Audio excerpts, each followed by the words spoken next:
Here are the 7 things that I wish I knew earlier before getting into the Airbnb business that'll save you a lot of time, energy, and money. And it did the same for me. So number 1 is you're gonna want to lower your cleaning fees. I think a lot of people right now, when you're going to an Airbnb, it has this negative connotation where Airbnb fees for cleaning are so high. Sometimes the cleaning fee is actually higher than the daily rate that you're asking for. And so what's gonna happen is you're gonna get guests that are pissed off and not booking your place because your fees are too high for the cleaners. What we did was we actually hired in-house. So we pay our cleaners $20 per hour. Now think about this for a minute. If you have a property that you are renting right now on Airbnb and you're charging $150 and it takes them 3 hours to clean the property, then you're paying $50 per hour, as opposed to what I'm doing is paying $20 per hour. So I can make my cleaning fee $60 where your cleaning fee is $150. Can you see why we're gonna get more occupancy and more bookings? Because our cleaning fee is not ridiculous and skyrocketed. So what we did was we hired cleaners for $20 an hour. This is a technique that I want to share with you guys that has tremendously increased our occupancy because people don't think they're paying outrageous fees. Number 2 is dynamic pricing. This is probably one of the best tips I'm going to give you. I didn't understand this in the beginning. Dynamic pricing is a simple way of saying this. How do we price our daily rate, which is known as the ADR, average daily rate? How much are we charging per night for someone to actually stay at our Airbnb? Now, if you can get this right, you're gonna win, and it'll increase your occupancy. So dynamic pricing is basically taking in consideration slow season, hot seasons, weekends, weekdays, events, right? All these things of how we should actually price the daily rate. And here's the thing, I've got students that are doing hundreds of dollars more per month because they have figured out dynamic pricing from what I've taught them, as well as ourselves. Dynamic pricing is simply understanding the market. You can do a lot of market research on your city to figure out how much you should be pricing, okay? You could also go to Airbnb itself and look at competition. Just go there like a regular search, like on Airbnb, and search the same bedrooms and bathrooms that your property is and see what other people are charging per night. You don't wanna be the lowest and you don't wanna be the highest. Well, what I recommend is kind of being in the middle to the upper side, okay? Now, if you see someone on Airbnb that has all the prices every day, weekends and weekdays, all throughout the month, the same exact price, they don't know dynamic pricing. Your numbers should not be the same. Weekdays should not be the same. Weekends should be 20 to 30% higher. If your daily rate is $200, I wouldn't go anything less than $260 or $270 for a weekend. Okay, also, very important for dynamic pricing is understanding a very important metric called orphan days. Orphan days is this. An orphan day is where you have a booking and then you've got another booking and you have empty spaces in here that are touching both of these bookings. These days in between here are very difficult to book because somebody would have to be looking for that exact day on that date, as well as only looking for 1 or 2 days.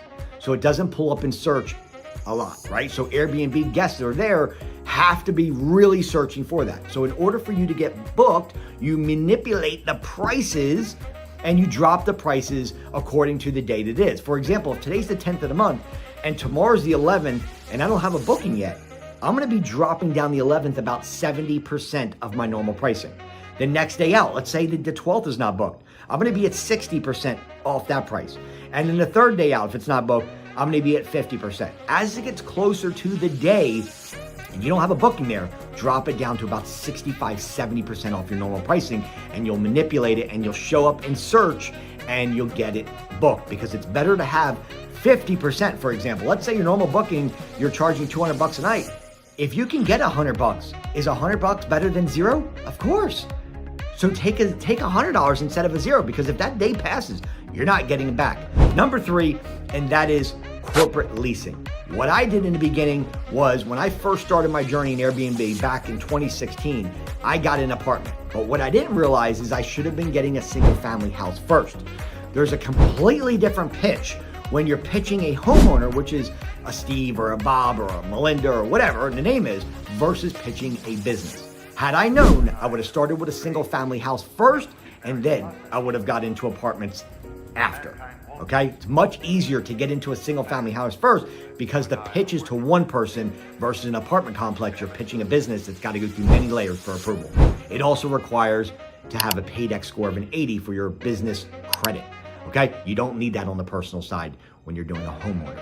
Number 4, and that is I would have picked properties closer to hospitals. Why is this important? Because the niche that I play in the Airbnb is travel nurses, doctors, chiropractors, and loved ones that want to be close to their other loved one while they're in surgery. So we may have a lot of people that are staying for longer because someone comes into our place. We're located next to a very, very big hospital in a lot of our properties, our major hospitals. Okay, so we have people that contact us and need to stay for multiple weeks at a time. And the reason is because they have a loved one that's maybe going through a hip surgery or at the hospital, a major surgery.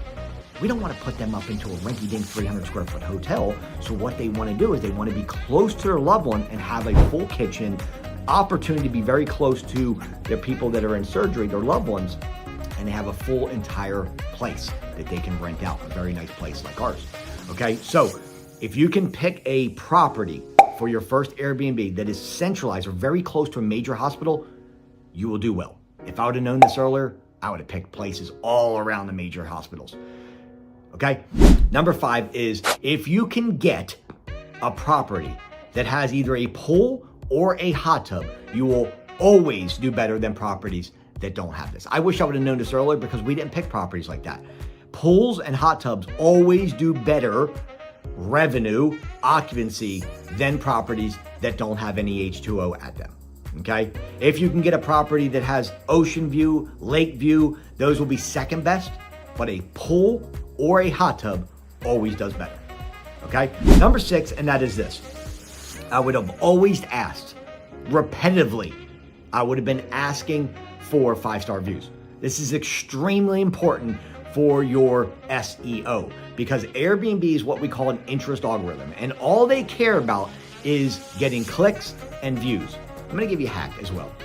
When you're on Airbnb and you're putting your profile together, or even if you have your profile put together already, you can actually put more pictures. The reason behind that is the psychology of it is Airbnb will reward you and get you to the first page. It's called an SEO strategy by you having more pictures. Why? Because the longer someone stays on your listing by them going through all the photos, the more likely that Airbnb sees that it's an interest property. So they're going to keep you on the first page because people are liking it. So the more photos you have, I always suggest more than 40 photos, you're going to do better than having someone, if you have 10, 15 photos where somebody could go through it really quickly and move on to the next listing. Okay, more photos. When you're talking about 5-star reviews, the secret is to actually review the people quickly. So when people leave your Airbnb, you're going to get an email that says, hey, would you like to review James? When you review them and give them a positive review, they are going to get a notification and have the opportunity to give you back a 5-star review. The more 5-star reviews you have, the SEO sees that with Airbnb, and Airbnb says this property is liked, this property is viewed a lot, this property is doing well, and they're going to get you to the first page. And let me tell you why it's important to be on the first page. Because if you get put on the second page or third page of Airbnb, you can basically rest assured that you're going to get less bookings, less opportunity, and essentially that means less money, right? Because the reality is this. When you get put on Airbnb's second page, it's like being put on Google. You guys ever go on Google on the first page and then go down the bottom, hit the number 2? Nobody does that. Same thing with Airbnb. Nobody's going to the second page. So to keep yourself on the first page, review somebody really quickly and then ask them repetitively, hey, do you get a chance to do that 5-star review? A 5-star review helps us increase our occupancy. A 5-star review helps us tremendously get it ready for the next person and show them it's a good place. Would you mind doing a 5-star review? Continue to ask and ask and ask and email and text them over and over again. You have their contact information after they booked with you. Ask, ask, ask. The more 5-star reviews you get, the more chance you're going to be on the first page of Airbnbs, and that means more bookings for you. Okay, now, last but not least, I'm going to tell you this. I would have scaled much faster. Had I known this earlier, I'd have hundreds of properties right now, but I didn't. I thought the game was to get one property here, one property here. And so what I did was just getting single family houses. Here's a method I teach my students now. And the method is this. What you want to do is you want to get 1 or 2 single family houses first. get your feet wet, understand the business of how Airbnb works, right? Understand the metrics of the cleaners, understand how it works with the guest communication. And then you can get into what we call corporate leasing. This is what I do now. Corporate leasing with my partner and I, what we do is we go to apartment complex and we get 5 or more units at one time. Now, if you can imagine what one property would do for you, can you imagine what 5 properties at one time would do? It's a game changer. So what we're doing now is we're going to an apartment complex known as corporate leasing. And as long as you have a paydex score of over 80, which is very important if you guys don't have business credit, I'm also a business credit expert. I can help you with the basics so you can start getting into having a paydex score of 80 or higher so you can eventually get to corporate leasing. You got to get that process started because it takes about 90 to 120 days, 3 to 4 months, and you can build it from scratch. No matter what your personal social security number is, you can build your business credit immediately. If you have over a 700 personal credit score now, I can show you the fast track. But if you're under 700, you got to build it through Net30's vendor accounts, and then you can get to Universal, which is where you can have Visa, MasterCard, American Express, Discover, and you have a paydex score above a 80, or at least at an 80, and you can start doing corporate leasing where you can go to apartments and get multiple properties at one time. That's where the whole game changes. When you see people have 40, 50, 60, 100 units, they're not doing single family houses generally. They're going to pick up a bunch at one time at an apartment complex. It's a much easier thing to scale. So if you guys want help with any of this, I want to help you. And I also make a guarantee that I will help you get your very first property in 30 days or less, guaranteed. I don't care what your credit score is. I don't care if you have a business or not right now. I don't care if you have any real estate experience. I don't care if you have any Airbnb experience. I don't care about all that.